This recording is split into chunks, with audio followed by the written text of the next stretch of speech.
16 февралда Араван цемент заводуна 48 жаран келген. Мында улам жергиликтүү тургундар коронавирустан кооптонуп башташкан. Азыркы учурда ал 48 жаран учурда бул жерде ишмердүүлүгүн жүргүзүп жатышат.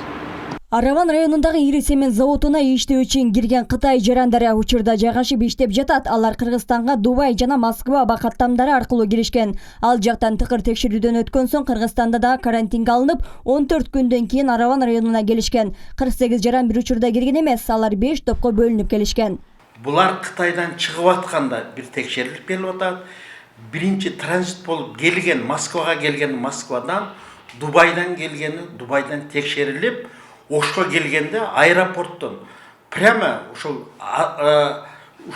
коронавирус боюнча штаб түзүлгөн. Жаткандан кийин болду, буларды биз текшердик, бардык процедуралардан өттү дегенден кийин биз алып келип атабыз. Социалдык тармактарда тараган билдирүүлөрдө Кытайдан Араван районуна 80 жаран киргени, алардын баары учурда ооруканада жатат деген кабар таратылган. Буга байланыштуу элди дүрбөлөңгө салган маалымат боюнча заводдун жетекчилиги улуттук коопсуздук боюнча мамлекеттик комитетке кайрылган. Башка кооптонуп аткан адамдарда эле туугандарыбыз бар, бала чакабыз бар. Биз дагы кооптонобуз. Ошон үчүн биз ушул тасталбаган маалыматты Араванга начальник Эсенбайга бердик. Ушул нерсени тастыктап, ким айтканын таап, дагы эгерде ошол чын болсо, чын деп айтсын. Эгерде жок, тасталбаган мен бирөөдөн уктум мен анан кийин билбей айтып берипмин десе, ошону тастыктап дагы сүйлөсүн деп азыр жазып атабыз.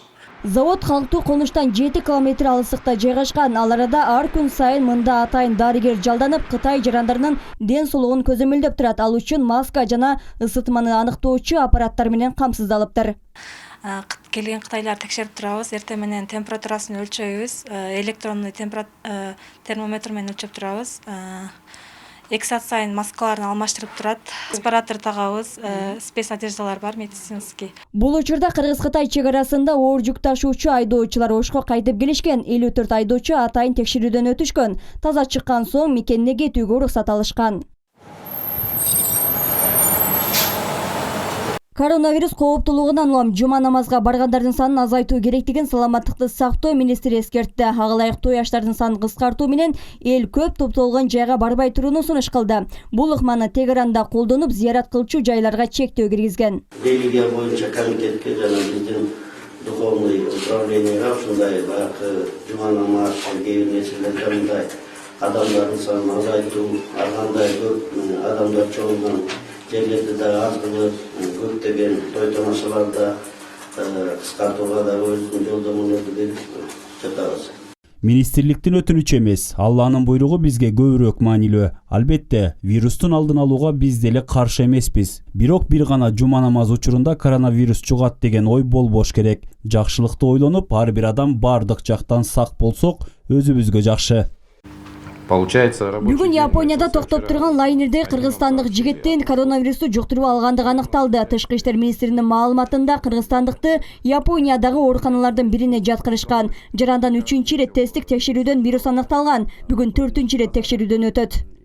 Алар айтып атат, өзүңөр дагы биз берген шартты түзгүлө депчи. Тарап жаткан вируска байланыштуу саламаттыкты сактоо министрлиги өлкөнүн коопсуздугу үчүн Япония, Түштүк Корея, Иран, Италия, Кытайдагы жарандардын кирүүсүнө убактылуу чектөө киргизиш керек деген сунушун берди. Эскерте кетсе, Кыргызстанда учурда аталган ооруга чалдыккандар жок. Оору 50дөй өлкөгө тарап, жалпы жонунан 82 миңден ашуун кишиге жукту. Ал эми Кытайда акыркы алынган маалыматтар боюнча бул дарттан 2800 жаран көз жумду. Гүлшайыр Талантбек кызы, Зайыр Абдыкеримов, 7 канал, Ош.